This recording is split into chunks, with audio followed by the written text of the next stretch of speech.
il me semble que le cogito ne peut ignorer que la finitude et la pluralité de la condition humaine l'ouvrent à autrui.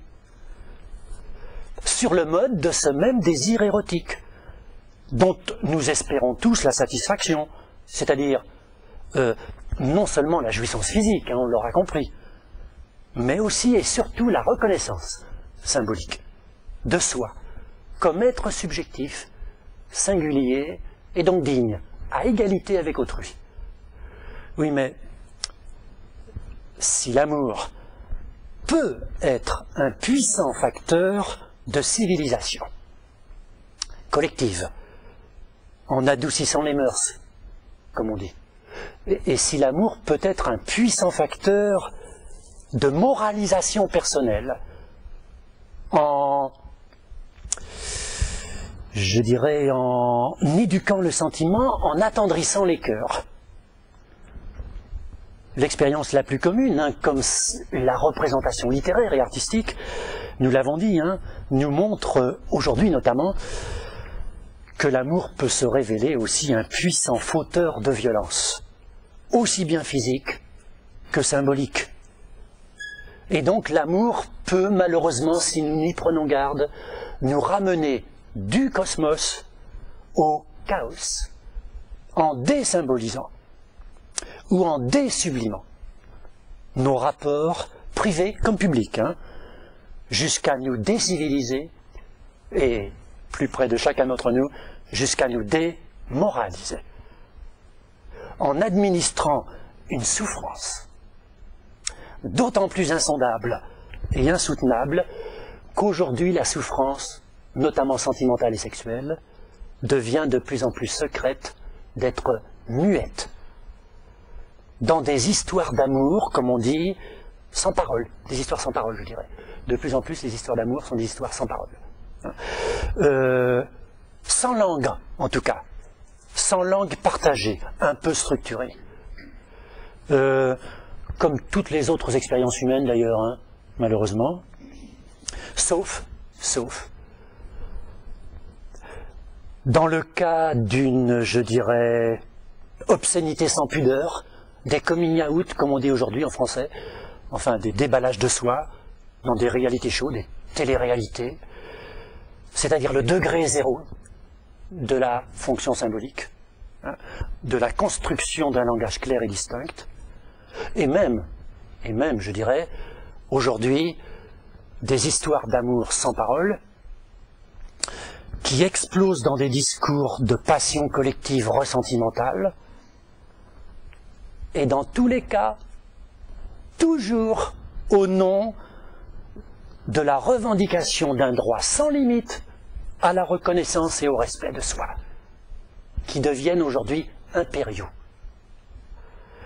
Alors, pour combattre ces désunions, alors ce que j'appellerais pour combattre ces déliaisons dangereuses, il serait grand temps aujourd'hui d'écrire les déliaisons dangereuses. Les déliaisons dangereuses. Pour combattre ça, il me semble urgentissime de refonder nos amours, tout comme nos amitiés, sur la vertu symbolique réciproque, la bienfaisance, la bienveillance réciproque des amants, des amis, des camarades, des compagnons, plutôt que de laisser nos amours et nos amitiés au seul intérêt calculé et au seul plaisir partagé, en redonnant la parole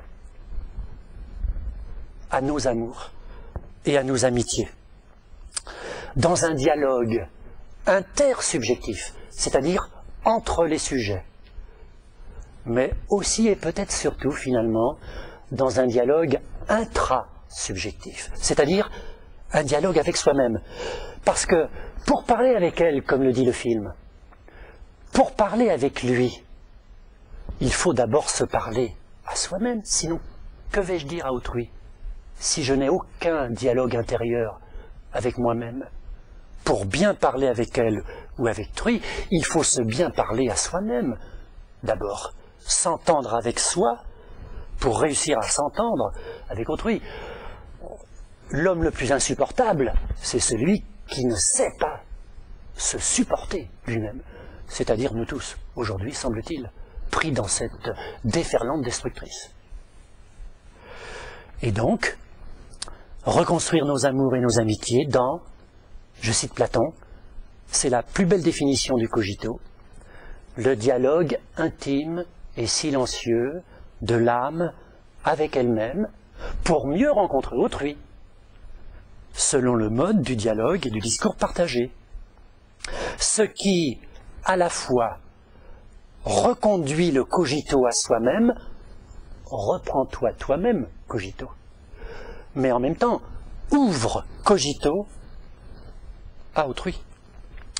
Dans la claire résolution désormais de combattre le nihilisme qui aujourd'hui gagne nos corps, nos cœurs et nos esprits.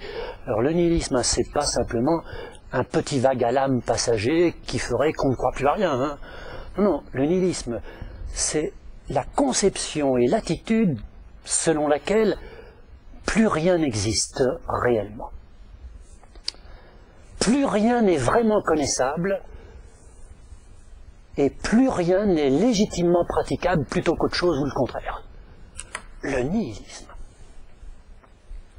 Et donc pour combattre le nihilisme, et enfin, pour en terminer, ne devient-il pas de plus en plus urgent de se ressouvenir aujourd'hui de l'antique et de la classique leçon de la sagesse de l'amour et de l'amour de la sagesse, qui devrait nous être une invitation au voyage, comme nous y appelle Baudelaire, une invitation au voyage vers là où tout n'est qu'ordre et beauté, luxe, calme et volupté, puisque l'amour fait la synthèse du sensible et de l'intelligible.